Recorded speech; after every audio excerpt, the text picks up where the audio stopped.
Maybe in your life you've created a lot of plans. You've written down many a to-do, an action step, you've broken things down into baby steps, and maybe that hasn't worked for you.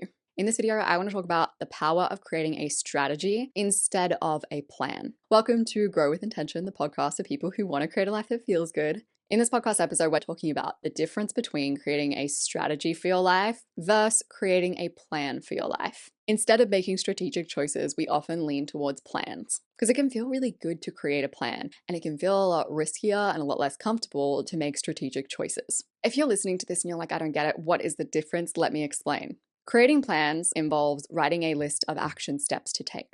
Strategic choices are choices that bet on potential futures. So Cal Newport shares this story of a guy named Andrew Wiles. Andrew is a Princeton professor, and he's obsessed with proving Fermat's last theorem. And to prove this theorem would be a big deal in the world of maths. But of course, this guy is a Princeton professor. He's busy. He's got classes to deliver. He's got papers that he is expected to publish. So he decides to make a few intentional strategic choices. He decides that he's going to attend no conferences. He's going to work from home as much as possible. And when it comes to the research that he is expected to publish, he already has this big manuscript that he was going to publish in one go. But instead, he decides he'll cut that manuscript down and just publish a short paper on it every 6 months. So his colleagues will assume that he's still doing research. Instead of creating a plan, he made some strategic choices. And this is where a lot of people go wrong when it comes to not just productivity, but also creating change in their life in general. Instead of making strategic choices, we often lean towards plans. Strategic choices are choices that bet on potential futures. A good example of what a strategic choice is one that Roger Martin's father made. Roger Martin is like the #1 expert when it comes to strategy. So his dad owned an animal feed business. This animal feed would be delivered to his farmers on a regular basis, and his father chose to spend big on making his trucks look pristine and well-maintained. And he did that because he believed that if farmers saw these well-maintained trucks arrive at their house, that it would give them confidence in his products. In other words, he made a strategic choice where he placed a bet on a potential future in which spending more on cleaning his trucks would get him what he wanted, which was loyal customers.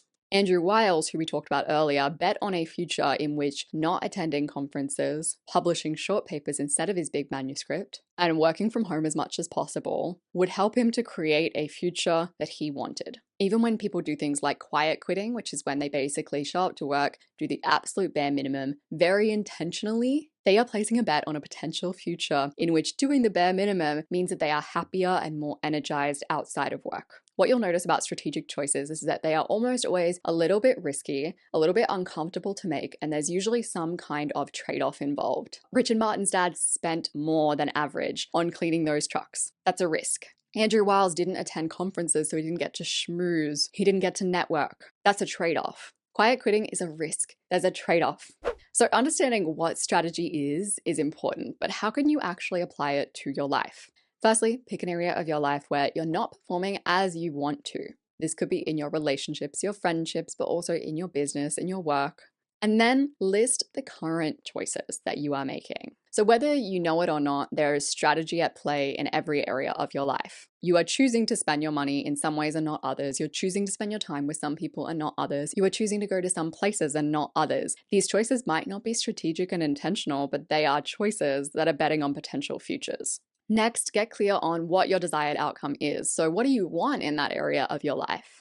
And finally, make some bets. So write down a list of beliefs that you have and potential choices that support that belief that you think would bring you closer to that desired outcome. Another thing you could do is get clear on how sure you are of those beliefs. So are you 70% certain that those beliefs are true? Are you 50% certain? Once again, strategic choices are always bets. There's a chance that your strategic choices will not work out. And that's what makes them feel risky, but it's also what usually makes them successful. There is almost always some kind of trade-off involved in a strategic bet. So you will miss out on something because you believe that missing out on that something will make it more likely that you'll get this other thing. So this is a perfect segue into some strategic choices that I want to make for this podcast. And I want to share these because I want to keep you updated on what's happening with Grow with Intention, but also because I feel like it's good to hear more examples. So firstly, I want to share with you some beliefs that I hold when it comes to podcasts, because all strategic choices are made based on beliefs. Keep in mind, you should try to verify that your beliefs are true as much as you can, but sometimes you can only verify by experimenting.